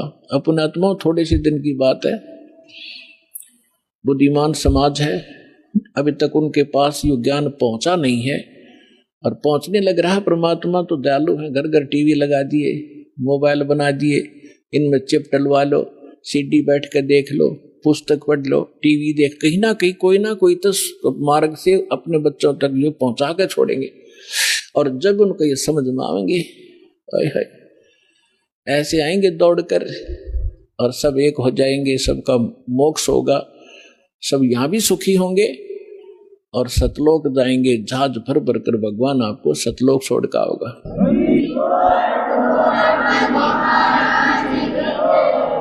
तो यहाँ प्रसंग जो चल रहा था, यहाँ जो प्रसंग चल रहा है कि गरीबदास जी जो हैं इनका विशेष योगदान, इसलिए इनकी थोड़ी सी हिस्ट्री सुनाऊंगा ताकि आपको परमात्मा पहचानने में आसानी होगी।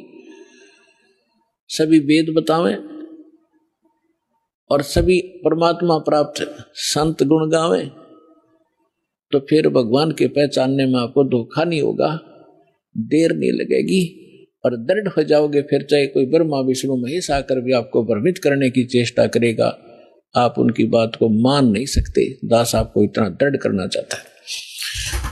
अब जो प्रसंग चल रहा है कि गरीबदास जी जब 10 वर्ष के हुए, गरीबदास जी की थोड़ी हिस्ट्री सुनाऊंगा, यहाँ उनकी जीवन लीला थोड़ी सी सुनाऊंगा, वह पर्याप्त होगी आपके लिए। गरीबदास जी गांव करौथा जहां अपना आश्रम है, सबसे पहले हमने 1999 में वहीं से स्टार्ट किया था। 2006 में करौथा कांड इन दुष्ट लोगों ने कर दिया था, वो उधर कोई बात नहीं, हम परमात्मा ने हमारा यहाँ सफलता कर दी। हमें तो अपना प्रचार करना है, चाहे कहीं जंगल में बैठ कर गुणगावा भगवान के, बच्चों तक ज्ञान पहुंच जाना चाहिए। तो करौथा गांव के वो मूल निवासी थे उनके पिताजी, और वो ब्याहे थे गांव छुडानी, जिला झज्जर हरियाणा में, और गांव करौथा है जिला रोहतक में। तो यहाँ उनके नाना के छुडानी के अंदर यानी गरीबदास जी की माता का कोई भाई नहीं था, जिस कारण से उनके नाना जी ने उनके पिताजी श्री बलराम जी को, उनका धनखड़ गोत्र है, अपने घर पे छुडानी में घर जमाई बोलते हैं कि अपने जमाई को वहां रख लेना, उसको घर जमाई कहते हैं। तो सारी संपत्ति उनको दे दी, अपनी बेटी को यानी उसके दामाद को। उनके लगभग 2500 बीघा, जैसे राजस्थान में बीघा होता है तो 2500 बीघा, पहले बीघा ही था यहाँ पर भी, ये बाद में ये बनी है यहाँ पर एकड़, तो 2500 बीघा जमीन था।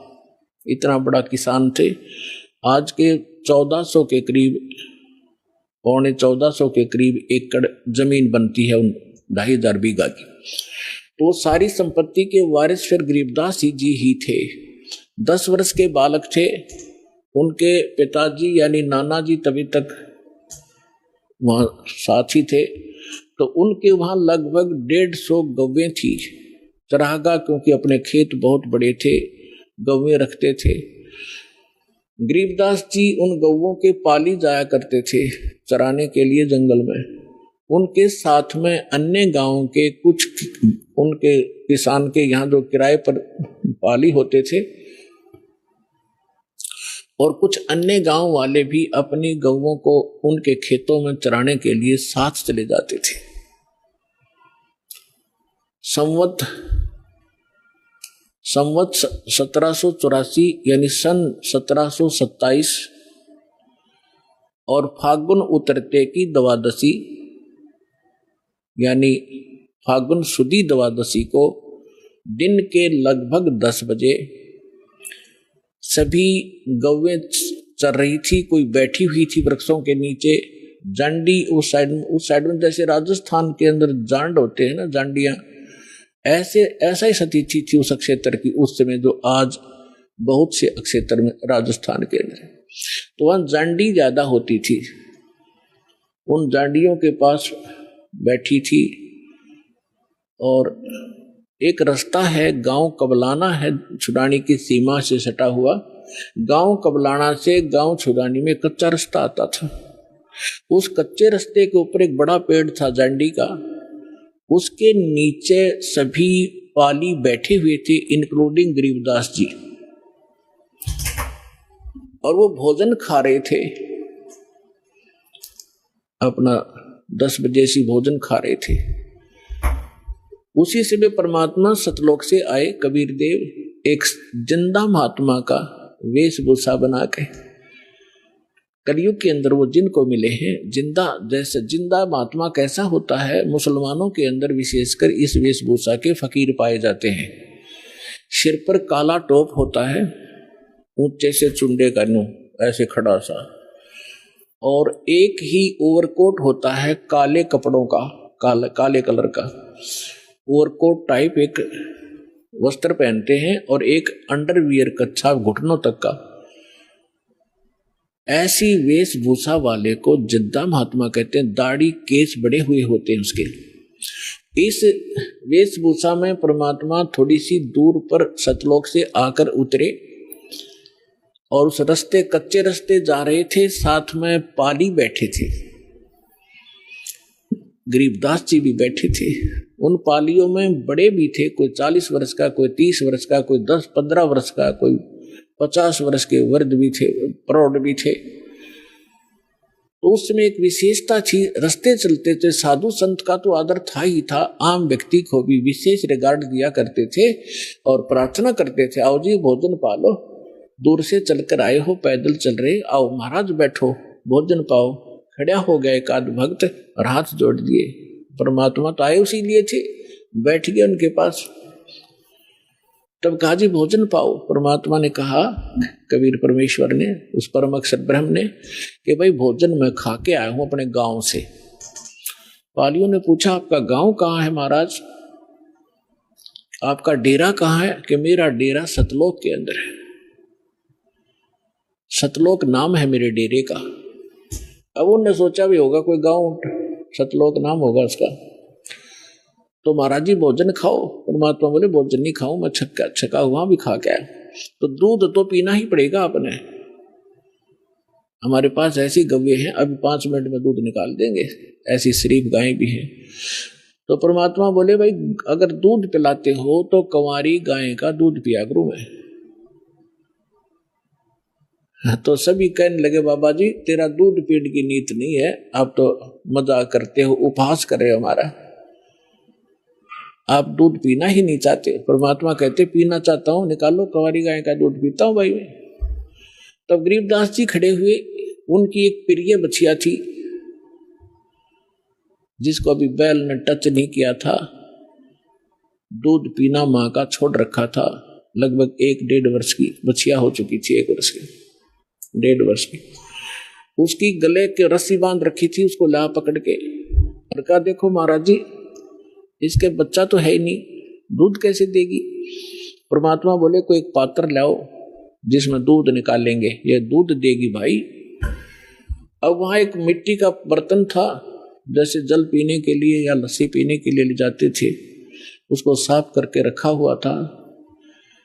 तो उसको कहा कि ये रखा जी पात्र, कहने लगे इसको फेर दो एक बार अच्छी तरह, फिर धो दिया साफ करके, इसके नीचे रखो गाय बछिया के नीचे। गरीबदास जी 10 वर्ष के बालक पहले तगड़े हो जाते थे, पकड़ कर बैठ गए, हंस रहे हैं, देख रहे बाबा जी कैसे दूध निकालेगा। अब परमात्मा ने बछिया के कमर पर थपकी मारी, लंबे लंबे सतन हो गए और दूध की धार बह चली। जब वो पात्र भर गया, अपने आप दूध बंद हो गया। गरीबदास जी हैरान कि बाबा जी बड़ा शक्ति वाला है। अगले महाराज जी फिर पी लो, आपने निकाला कुछ दूध, परमात्मा ने पिया। फिर उन पाली उपस्थित थे, बड़े छोटे जितने भी थे, उनसे कहा कि ले बेटा बच्चों पी लो, ये दूध यहाँ का नहीं है, मेरे डेरे से आया, सतलोक से, अमृत है, ये पी लो। वो पाली जो बड़े वाले थे, समझदार माने थे अपने आप ने, वो कहने लगे, हम ना पीवा जादू जंत्र का दूध, और कुंवारी गाय का पाप लग गया हमारे। अर्थ ने झूठा कर दिया कि मेरा तो कौन सी जाति का है। वो तो उठ कर चले गए। कहते हैं, सकल पदार्थ है जग माही, कर्म ही नर पावत नाही। गरीबदास जी बोले, ला महाराज जी, आपका अमृत कद कद मिला मुझे झूठा। पुण्यात्माओं, ये है वो पुण्यात्मा जिनके लिए भगवान भटक रहे होते हैं, जो दृढ़ भक्त होते हैं, उनका स्वभाव न्यारा होता है, उनके लक्षण अलग होते हैं, तो तुरंत गट गट जितना पीना था पिया, बाकी रख दिया। तो परमात्मा ने उनको ज्ञान समझाया, सारी कहानी सुनाई।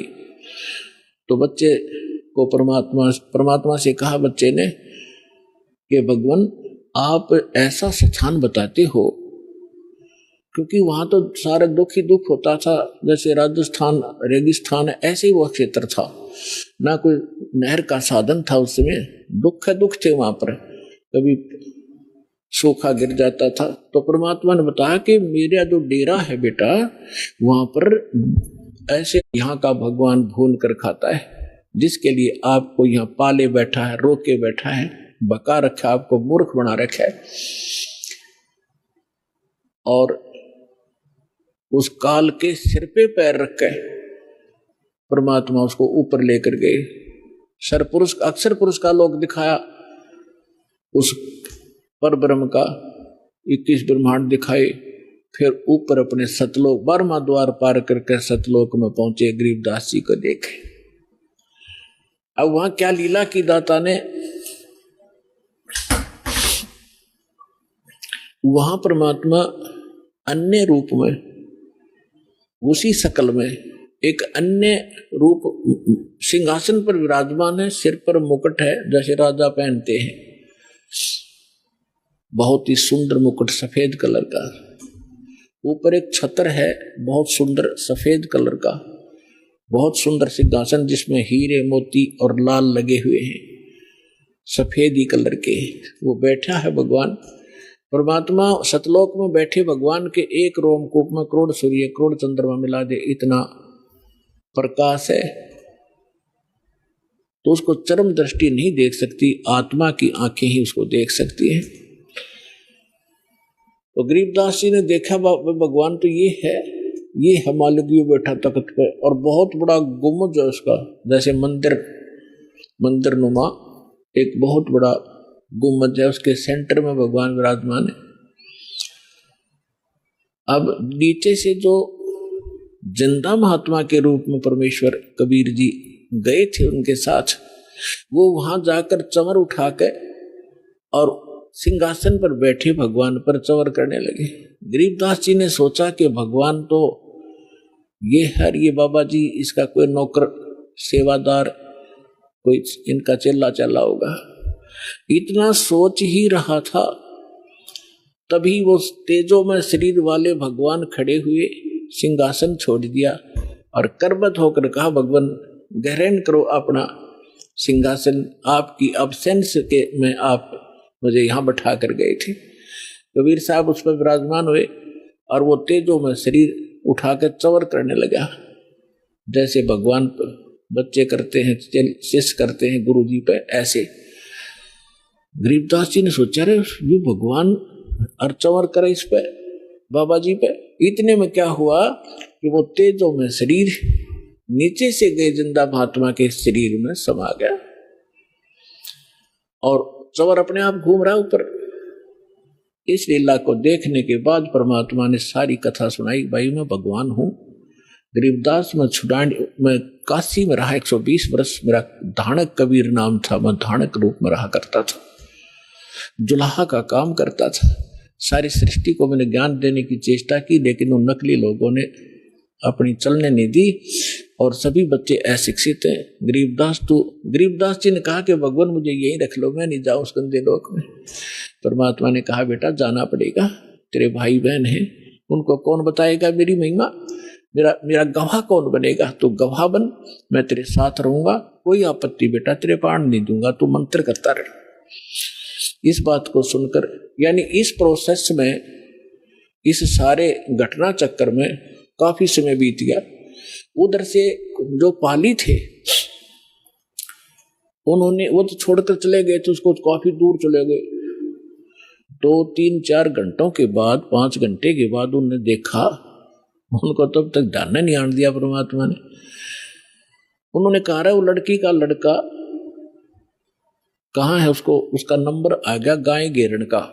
पाली क्या करते थे, अपना समय टर्न लगाते थे कि 2 घंटे तू पशुओं के साथ खड़ा होगा, हम लेटेंगे वृक्ष के नीचे। तो उसका जब नंबर आया, उसको खोजा, तेरा वो कहाँ गया। उन्होंने कहा, तो बाबा जी के पास बैठा रह गया था, ला उसको उठा बुला के। 2 जने बुलाने गए, वो शरीर ऐसे बैठा है आराम से, और वो आवाज लगा रहे हैं, अरे गरीबदास नाम था महापुरुष का, गांवों में नाम बिगाड़ दिया करें, गरीबू कहा करते, गरीबू कहने लगे, ओ गरीबू आजा, तेरा नंबर आ गया, गाय घेर ले। निकट से आके कहने लगे, ओ भगत जी खड़ा हो ले। उन्होंने सोचा समाधि लाए बैठा है, और वो बैठा शरीर टिका था उसका, पकड़ के हिलाया, कहते गए भगत जी खड़ा हो।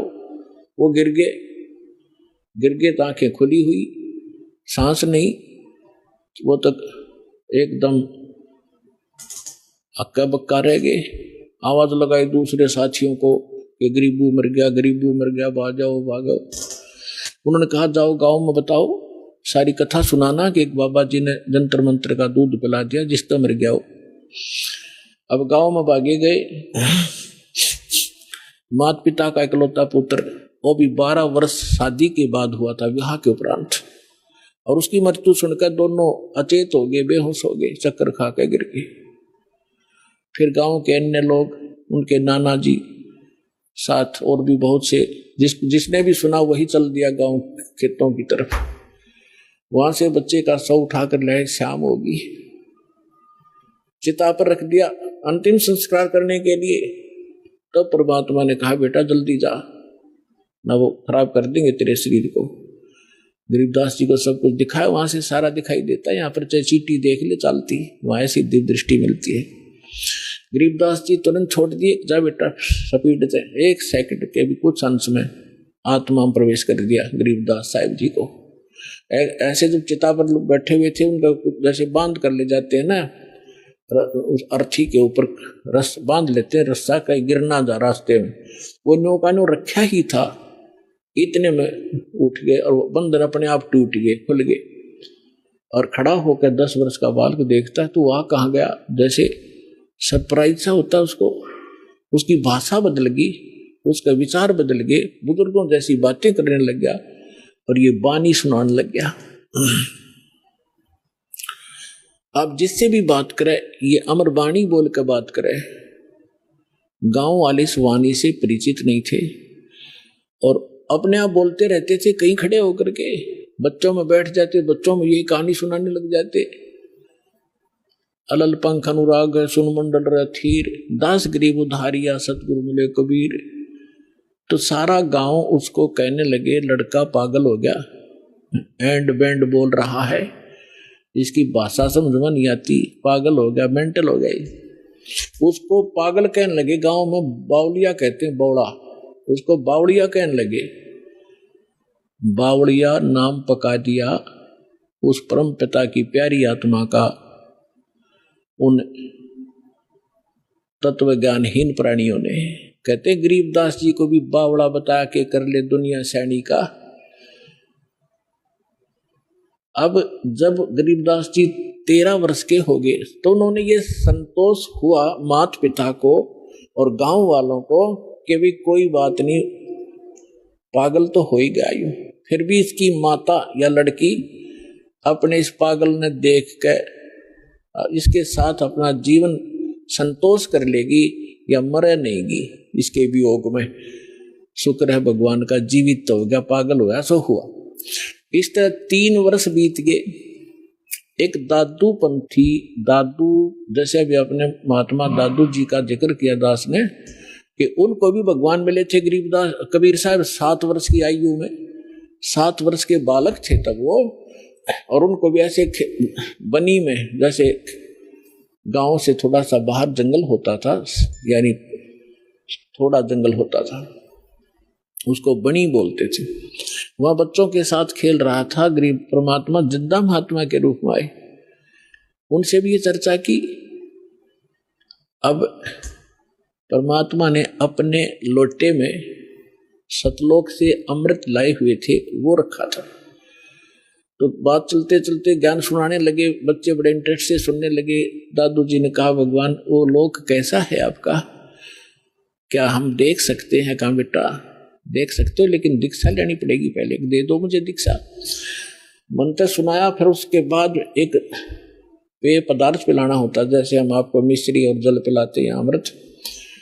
इस तरह भगवान ने क्या किया, वो पान के पत्ते पे पहले तो अमृत स्वयं पिया, जूठा कर दिया, और फिर उसी में से पान के पत्ते पर रख डाल दिया।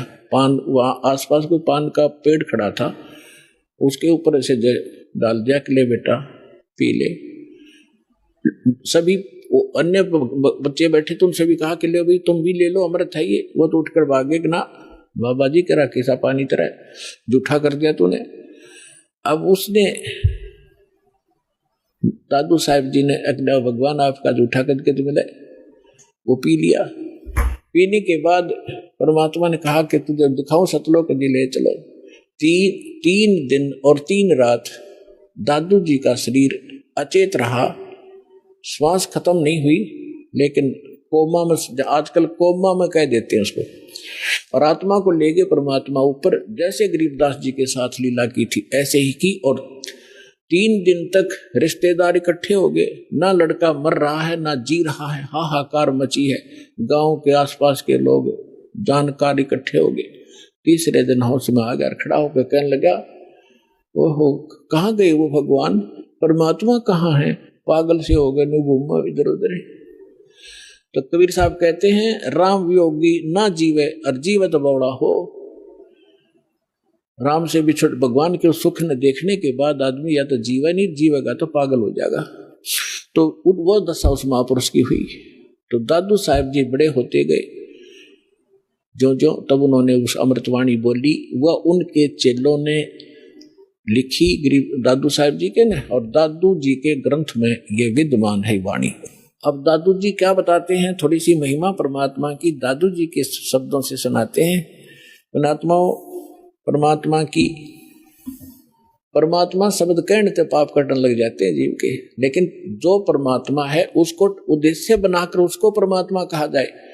अब जैसे हम तहसीलदार को और प्रधानमंत्री कहें जाए और उसका आगे एप्लीकेशन रखे प्रधानमंत्री के सत्र का काम और उसके तहसीलदार के आगे रखें, बेसिक प्रधानमंत्री कहें जाओ कति नारी जय अरना वो काम कर सकता। तो प्रधानमंत्री का ही उद्देश्य लेकर उसका आगे अर्जी रखेंगे तब ये काम होगा। अब क्या बताते हैं दादू साहब जी ने कैसे गुण गाए हैं। जो जो शरण कबीर के वो तिरगे अंत अपारे। दादू गुण के ता कहूं भाई कहत न आवे वार, कहत न पावे पार। कबीर करता आप है दूजा ना कोई। दादू पूर्ण जगत को भक्ति दृढ़ावत सोए। ठिका पूरा होए जब सब कोई तजे शरीर। दादू काल पकड़े नहीं जपे जो नाम कबीर। आदमी की आयु घटे तब जम घेरे आए। स्मरण किया कबीर का दादू दिया बचाए। मेट दिए अपराध सब आए मिले छन माही। दादू संग ले गए कबीर चरण की छाई।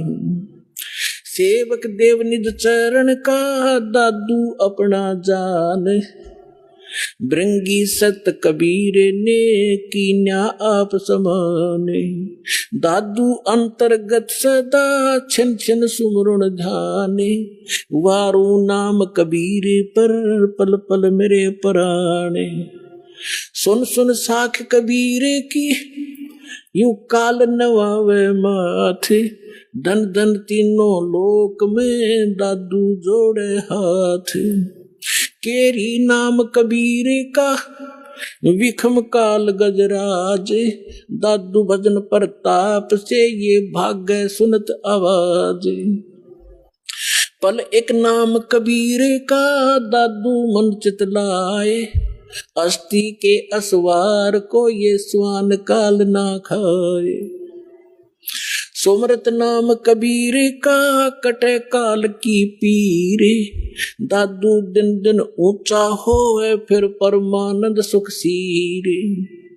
दादू नाम कबीर की जय कोई लेवे ओटे। तिनको कभू लागे नहीं ये काल बजर की चोटे। और संत सब कूपे हैं केते झरीता नीर। दादू अगम अपार है ये दरिया सत कबीर। अब ही तेरी सब मिटे ये जन्म मरण की पीर। श्वास उश्वास सोमर ले दादू नाम कबीर। कोई सरगुण में रीझ रहा कोई निर्गुण ठहरोवे। दादू गति कबीर की मोह से कहीं ना जावे। दादू नाम कबीर का सुन के कांपे काले। नाम भरोसे जो चले होए नवा का वाले। जिन मोह को निज नाम दिया सोए सतगुर हमारे। दादू दूसरा कोई नहीं ये कबीर सिरजनहारे। अब क्या बताया दादू जी ने, क्योंकि गरीबदास जी की महिमा चल रही है, थोड़ा सा इसलिए हिंट देना पड़ा। इसका आगे लिंक है इससे। दादू साहब जी क्या कहते हैं कि सुन सुन साख कबीर की। साख माने महिमा, परमात्मा की सामर्थ्य है। सुन सुनने से जैसे परमात्मा की महिमा जहां चलती है तो काल भी माथा रगड़े क्यों तो समर्थ है। यो काल यहाँ का भगवान जो है, जब भगवान की महिमा कहीं होती है, सच्चाई उसकी सत्य महिमा सुनाई जाती है तो काल भी नाक रगड़े मत्था टेकता है कि हाँ भगवान तो समर्थ ही है, वो कबीर तो पूर्ण परमात्मा है। तो सुन सुन साख कबीर की काल नेवावे माथ झुकावे माथा। और धन हो तीनों लोक में दादू जोड़े हाथ। फिर देखो कैसी तुलना की है। केरी नाम कबीर का और विखम काल गजराज। दादू भजन प्रताप से यू भाग्य सुनत आवाज। अब 21 ब्रह्मांड का स्वामी है। श्रीमद् भगवद गीता अध्याय नंबर 15 के श्लोक नंबर 18 में गीता ज्ञानदाता ये ब्रह्म है, काल है। ये खुद कहता है कि मेरे अंतर्गत जितने भी प्राणी हैं उनसे मैं उत्तम हूं, श्रेष्ठ हूं, उनसे तगड़ा हूं मैं। इसलिए मैं लोक वेद के आधार से पुरुषोत्तम प्रसिद्ध हो रहा हूं मैं, क्योंकि जितने भी इसके अंतर्गत प्राणी हैं काल के, ये इंद्र तगड़ा है। ये 1000 कला का, ब्रह्मा विष्णु महेश, ये विष्णु जी 16 कला के, और ये 4 भुजा का, वो 1000 भुजा का। यानी इनमें, यहाँ के प्राणियों में ब्रह्मा विष्णु महेश हमसे सबसे तगड़े शक्तिशाली है, इनसे भी वो कई गुना शक्तिशाली है। तो ये कोई छोटी शक्ति नहीं है, कहने का भाव ये है। तो यहां दादू जी कहना चाहते हैं कि केरी नाम कबीर का, केरी मन बब्बर शेर, और बब्बर शेर कहीं धाड़ मारता हो और हाथी आसपास घूम रहा हो, हाथी इतना भयभीत हो जाता है, लीद कर देता, वो टट्टी कर देता, एकदम इतना डर जाता है, भागने की सोचा कि इधर से जान बचा मेरी। तो यहाँ कहने का भाव यह है कि हाथी कोई छोटा प्राणी नहीं है, आम प्राणियों से तगड़ा है, लेकिन उस बब्बर शेर के सामने वो भी फेल है, उससे उसके सामने उसकी कोई अस्तित्व नहीं है। दादू साहब जी ये बताना चाहते हैं कि केरी नाम कबीर है, परमात्मा का जो सत्य मंत्र है, और कबीर साहब को ऐसा समझो जैसे बब्बर शेर हो। और ये काल भी छोटा नहीं है, विषम काल गजराज, गजराज माने हाथियों का राजा, हाथियों में भी तगड़ा हाथी समझ लो। लेकिन दादू भजन प्रताप से ये भाग्य सुनत आवाज, नाम का सिमरन सतनाम जो आपको दिया जाएगा, ये राम का नाम है। राम राम कोई मंत्र नहीं है, राम का नाम, यानी जिससे वो राम प्राप्त हो वो नाम, वो 2 अक्षर का है। सतनाम जिसमें को मंत्र है, एक आपको गुप्त है वो तत्शब्द वो दिया जाता है। आगे क्या बताते हैं, पल एक नाम कबीर का, जो परमेश्वर कबीर जी ने जो सत साधना बताई है, वो एक पल भी अगर जिसने सत साधना से भक्ति कर रखी हो, पल एक नाम कबीर का दादू मन चितलावे, अस्थि के असवार को स्वान काल नहीं खावे। अब देखो इन महापुरुषों की वाणी को समझना किसी बालक के बस की बात नहीं है। ये महापुरुष पाके पड़े, दादू पंथी, कबीर पंथी, गरीबदास पंथी, किसी ने कख नहीं पता इनकी वाणी का, ये समझ नहीं सके इनको। अब यहाँ कैसी, पहले तो तुलना की कि परमात्मा को तो केरी बब्बर शेर समझो, और हाथी भी कोई छोटा नहीं है, लेकिन उसके सामने हाथी की कोई अस्तित्व नहीं है बब्बर शेर के सामने। तो हमारे समर्थ भगवान इतने शक्तिशाली हैं इस काल की तुलना। अब आगे क्या बताते हैं कि आप जिन्होंने कबीर परमात्मा की शरण ले ली, आप बैठ गए हाथी पे, और काल को कह रहे हैं, काल को समझ लो डॉग, कुत्ता। हाथी पर बैठे व्यक्ति को वो स्वान हानि नहीं कर सकता किसी भी कीमत पर। अगर हाथी पर बैठे रहे, आप पर नीचे गिर गए, फिर तो पिंडी पाड़ेगा वो। अगर परमात्मा की शरण छोड़ दी तो काल तो खाएगा ही खाएगा, वो तो उसका तैयार बैठा हो। तो जैसे हाथी के ऊपर स्वान इंसान बैठा हो और कुत्ते भौंकते रहते हैं, क्योंकि ये बताना चाहते हैं दादू साहब जी कि आप भगवान की शरण में आने के बाद इस काल की रीत से, पहुंच से इतने बाहर हो जाते हो जैसे काल ने समझ लियो फिर कुत्ता, आप बैठ गए हाथी पे, ये तुम्हें किसी भी प्रकार से हानि नहीं कर सकता, निकट भी नहीं आ सकता। इतना आप इतने सुरक्षित हो गए इस कबीर भगवान की शरण। तो यहाँ क्या बताते हैं, पल एक नाम कबीर का दादू मन चितलावे,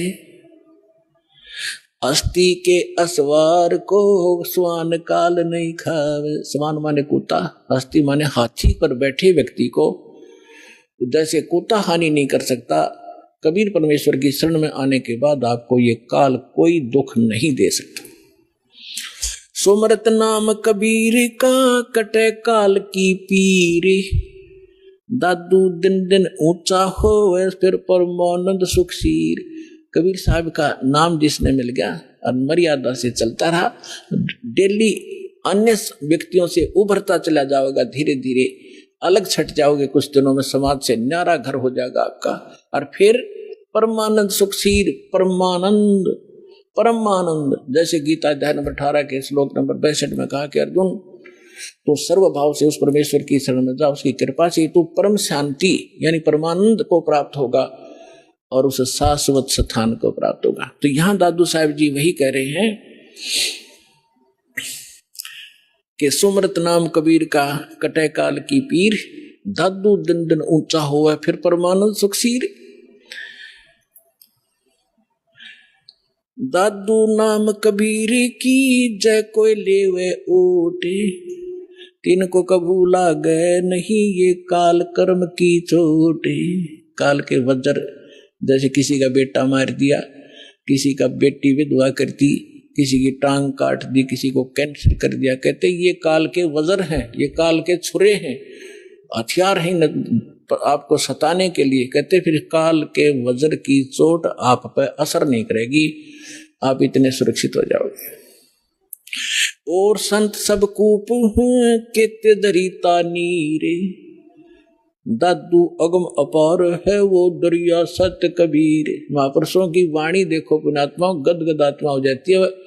अब उनको ये नकली ये आचार्य शंकराचार्य ये मंडलेश्वर महर्षि जो क्या करते होता, अनपढ़ थे, अशिक्षित थे, मूर्खा की भाषा है उनकी ग्रंथों में। इसमें कैसी गजब की तुलना की है कि और संत सब कूप हैं। जैसे दास ने परमात्मा की परिभाषा बताई, तहसीलदार भी साहब है, उसकी जितनी शक्ति है उतना ही मालिक है। डिप्टी कमिश्नर भी साहब है, मंत्री, प्रधानमंत्री, मुख्यमंत्री, सारे साहब। तो यहाँ यही तुलना की है कि और संत, जैसे आप सुनते हो कि उस गांव में एक बाबा था, उसने ऐसा कर दिया, एक ने ऐसा कर दिया, छोटे मोटे। कहते ये भी अपनी शक्ति रखते हैं लेकिन वो कंप्लीट नहीं है, उससे सर्व लाभ नहीं हो सकते। आपका तहसीलदार से मित्रता है तो एक रजिस्ट्री करा सकते हो, साल 6 महीने 2 वर्ष 10 वर्ष 50 वर्ष में एक का काम करा पाओगे, उससे बाकी और समर्थ की शरण हो जा तो कितना सारे काम होते चले जाएंगे आपके। इस प्रकार क्या बताते हैं, और संत सब कूप हैं। और संत भी तुम बताते हो कि उसने, जैसे कोई विष्णु का पुजारी है और उसने विष्णु की भक्ति करके कुछ शक्ति संग्रह कर लिया तो उसमें से बांट सकता है, वो थोड़ा बहुत राह देतेगा, लेकिन दोनों नरक में लास्ट में चेला भी गुरु भी। तो यहाँ कहते हैं और संत सब कूप है। और महात्माओं को समझो, वो तो एक कुआ है, कुआ केवल पीने का काम ही कर सकता है, सिंचाई में नहीं कामयाब हो सकता। क्या हो गया कि तो थोड़ा बहुत भी गाज कभी सारा दिन में सींच दिया तो सफिशिएंट नहीं है। और कहते रीता नीर यानी कोई झरने से बह रहा थोड़ा मोटा नाला है, वो भी कंप्लीट राहत नहीं दे सकता उस क्षेत्र को। अब यहां बताना चाहते हैं दादू साहब जी कि दादू अगम अपार है वो दरिया सत कबीर।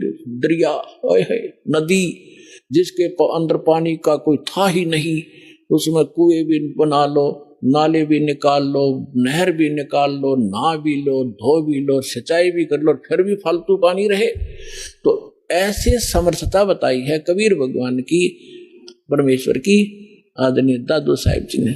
और संत सब कूप हैं केते झरीता नीर, दादू अगम अपार है वो दरिया सत्य कबीर।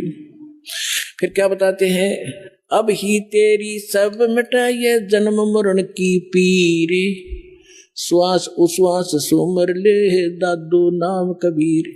ये कबीर नहीं सुमरना, वो सतनाम है जो आपको दिया जाता है, फिर सार नाम दिया जाएगा। इसका श्वास जो कबीर जी का जो मंत्र है वो सिमरण करना है। श्वास उश्वास से सुमर ले दादू नाम कबीर। दादू नाम कबीर का सुन के कापे काले, नाम भरोसे नर चले हुए नवा का बाड़। कबीर साहब का जो मंत्र है इसका सेवन करते रहना तो काल आपका कुछ नहीं बिगाड़ पाएगा। जिनमो को निज नाम दिया सोए सतगुरु हमारे, दादू दूसरा कोई नहीं ये कबीर सिरजनहार। तो अब जो दास साहब को गरीबदास साहिब जी की कथा सुनाना चाहता था, अब जैसे गरीबदास जी की कथा सुना रहा है, इसको आगे बढ़ाते हैं। इसको जैसे नानक साहिब जी को परमात्मा मिले थे जिंदा महात्मा के रूप में, सचखंड से आए थे। नानक साहिब जी सुल्तान पुर नाम का एक नगर है, शहर है, उसमें एक राजा था, नवाब था, उसके यहाँ नौकरी करते थे खजाने में, और वो प्रतिदिन नदी में स्नान करने जाया करते थे। एक साथ में नदी बहती थी, बेई नदी बोलते, बेई, उसमें स्नान करने जाया करते थे। वहां परमात्मा आए थे जिंदा महात्मा के रूप में। उनको बहुत सी ज्ञान चर्चा गोष्ठी हुई। पहले नानक जी ने अपना ज्ञान बताया, फिर परमात्मा ने बताया। नानक साहब जी ने कहा भी मैं आंखों देखूं तब बाबा जी तेरी गल मानूं। परमात्मा बोले ठीक है। अब तो परमात्मा, नानक साहब जी ने कहा कि मैं इस दरिया में छुपूंगा, मुझे खोजना। परमात्मा ने डुबकी लगाई, गेले परमात्मा लगा दी। उनको, उनके शरीर को अंतर्धाम करके अब स्ट्रीम में ले गए जिधर से जल आ रहा था। वह उपस्थित लोगों ने देखा कि नानक जी मर गए, डूब गए, डुबकी लगाई थी, बाहर नहीं आए, और वो शरीर रख दिया अब स्ट्रीम में जिधर से जल आ रहा था। उधर कोई भी ध्यान नहीं जा किसी का। 2-3 किलोमीटर जाकर शरीर सुरक्षित रखा एक स्थान पर, आत्मा को सचखंड ले गए। फिर सारा कुछ बताया कि मैं काशी में रहता हूँ बच्चा, वहां आ जाना, सतनाम दूंगा तेरे को। तो नानक जी तीसरे दिन वापस आए थे, दरिया के किनारे घूमते नजर आए। फिर पहली उदासी उन्होंने बनारस की थी कि खोजूं तो जाकर देखूं वहां भगवान अर्धानक रूप में कैसे हो सकता है, कुछ जच्चे कुछ ना जच्चे। जब सामने जाकर देखा, वो है जो सकल जिंदा महात्मा वाली यो बैठा भगवान दानक रूप में, दुलाए रूप में, भाई सूरत मुल्क की वेश, ए ठगवाड़ा ठगी देश खरा सियाना बहुता बारी, धानक रूप रहा करता। अब हम गरीबदास जी की कथा सुनाते हैं। तो क्या हुआ, 3 वर्ष के बाद बच्चे को कोई कहे इसका सब झाड़े फूक लो आए, पता नहीं कहाँ कहाँ ले गए, वैद्यों को दिखाया, सब ने कोई भूत प्रेत का साया बताया, सब फेल हो लिया। आखिर में थक लिए, 3 साल में कुछ असर नहीं हुआ। एक दिन कोई दादू पंथी, एक गोपाल दास नाम का लाला जी था, और वो घर त्याग कर सन्यासी हो गया था, बाल बच्चों को अपना जिम्मेदारी सौंप के, और लाल कपड़े पहने हुए थे। दादू पंथ से दीक्षित था। वो किसी भगत के यहाँ आया करता था, उसका चेला था छुडानी में। जब वो आया 2-3 वर्ष के बाद, ऐसे कई वर्ष में चक्कर लगाता था, तो उस भगत ने, उस गांव वाले ने कहा कि महाराज जी, हमारे एक लड़की का लड़का ऐसे ऐसे एक संत ने तो कुंवारी गाय का दूध पिया था, वो जंतर मंतर का, और उसके जंतर मंतर कर दिया तो मृत्यु को प्राप्त हो गया था। सुन ली भगवान ने, उसके सांस शेष थे, बच गया। अब वो पागल हो गया, और कहा जाता है कि संत की विद्या को संत ही काट सकता है। अगर आप कुछ दया करो तो बच्चे को बुलाऊं। दादू पंथी गोपाल दास जी ने कहा कि बुला, ये झाड़ फूक करना थोड़ी बहुत ये सीख लेते हैं रोटी खाने के लिए, जितने भी संत बने तो बुला, मैं अभी कर दूंगा ठीक। अब उसने जाकर के उस चौधरी साहब को कहा, उनके नाना जी को, शिवलाल नाम था उसका, शिवलाल, के शिवलाल जी हमारे पास एक महात्मा आते हैं, बड़े पहुंचे हुए हैं, और वो कहते हैं बच्चे को दिखा दो, मैं ठीक कर दूंगा। 5-7 और बूढ़े बुजुर्ग उसके साथ, गरीबदास 13 वर्ष के बालक को लाकर खड़ा कर दिया। जब दादू पंथी उस गोपाल दास ने पूछा, बेटा कौन था वो, तेरा जीवन नाश कर दिया, तेरे को बर्बाद कर दिया? तो गरीबदास जी कहने लगे, उसने बर्बाद नहीं, मुझे आबाद कर दिया। अलल पंख अनुराग है सुन मंडल थीरे, दास गरीब उधार दिया, मोय सतगुरु मिले कबीर। हम सुल्तानी नानक तारे, दादू को उपदेश दिया, जात दुलाहा भेद न पाया, वो काशी माहे कबीर हुआ। जब ये वाणी दादू उस परमेश्वर के प्यारी आत्मा गरीबदास जी ने बोली, उस 62 साल का महात्मा था, 62-65 साल का दादू पंथी गोपाल दास, उसका शरीर आंख भर आई उसकी, और रोंग रोंग खड़े हो गए कि इतनी प्यारी भाषा बोल रहा है इसने, बौड़ा बताओ दुनिया, अरे तेरा गजब भैया। तब उस काफी आध घंटे तक गरीबदास जी वो वाणी बोलते रहे, जो भगवान से परिचित होकर के उन्होंने दैवी खाल विशाल सतगुरु अचल दिगंबर थी रहे दास, ये सारा कुछ बोला। तब वो 62-65 साल का आदमी खड़ा हो गया, महात्मा जिसकी वो लोग पूजा कर रहे थे, हाथ जोड़ कर कहने लगे, महाराज जी अब वाणी लिखवा दो सारी की सारी। जीवों का उद्धार होगा कलयुग में। परमात्मा तो गरीबदास जी यही चाहते थे कि किसी तरह लखनियां मिल रहे बने, लेकिन यू कल भाग जाएगा 2 दिन, 2 थोड़ी बहुत लिख मन तो बहुत कुछ लिखवाना है उसको दर्द करने के लिए। उठ चल पड़े गरीबदास जी, उससे बात नहीं की। फिर अब उन लोगों ने सोचा कि 65 साल का आदमी एक 13 साल के बालक का घा जोड़ बैठा। उन्होंने ये सोचा भाई इसमें तो बड़ी बला है, बाबा जी का भी चक्कर कटा दिया इसने, यानी कोई बड़ा भूत प्रेत है इस गरीबदास जी में। 65 साल का बाबा भी हाथ जोड़े खड़ा इसका, यू क्या कहे है इसको। अब वो तो अपने घर में चले गए, गरीबदास जी चल पड़े खेतों को, जंगल की साइड में। और वो दादू पंथी महात्मा भी साथ साथ जा। अगर अमर वाणी गजब की वाणी है, क्योंकि परिचित था संतों की वाणी से, दादू से भी परिचित था कि उनको कोई संत मिले थे जिंदा महात्मा के रूप में। दादू पंथी ये नहीं मानते कि कबीर काशी वाला मिले थे, और उसने खुल के लिख रखे अपने ग्रंथ में, तो सब की बुद्धि में पत्थर पड़े हुए। तीसरे दिन गरीबदास जी ने कहा कि बाबा जी बात सुन ले, जब सारा लिखा है जितना मैं लिखवाऊं तो मैं लिखवाऊं, नहीं तो जा अपने घर। उन्होंने कहा दादू के पंथी ने, गोपाल दास जी ने, कि महाराज जी मैं तो घर तक कति फ्री हो रहा हूं और मेरा काम में कुछ नहीं बचा रही है, परमार्थ का काम सेवा मुझे मिल जाए, इससे बड़ा कोई मेरे लिए काम नहीं, कोई परमार्थ नहीं। तो गरीबदास जी का एक, उन्हीं के नाना का एक बेरी का बाग था, बेरी, बड़े बेरी बोले से, उसमें एक जंडी का पेड़ था बहुत भारा। उस जंडी के पेड़ के नीचे गरीबदास जी और वो दोनों गोपाल दास जी बैठ जाते। गोपाल दास जी बनिया था, उसको लिखना आता था, वो लिखता था, गरीबदास जी बोलते थे। 6 महीने के में ये वाणी पूर्ण हुई जो आज दास के पास उपलब्ध है, और जो आपके सामने वो अमृत बखेर रहा हूं। तो इन सब बातों से ये सिद्ध हो गया कि हमारे सदग्रंथ बतावें और आंखों देखा संत बतावें कि धानक रूप रहा करतार। अनंत कोट, गरीबदास जी ने कहा, अनंत कोट ब्रह्मांड का एक रति नहीं भारे, सतगुरु पुरुष कबीर हैं ये कुल के सृजनहारे। तो आज का तो विषय था कि परमात्मा कौन है, कैसा है, किसने देखा है, ये सत्संग पूरा हुआ।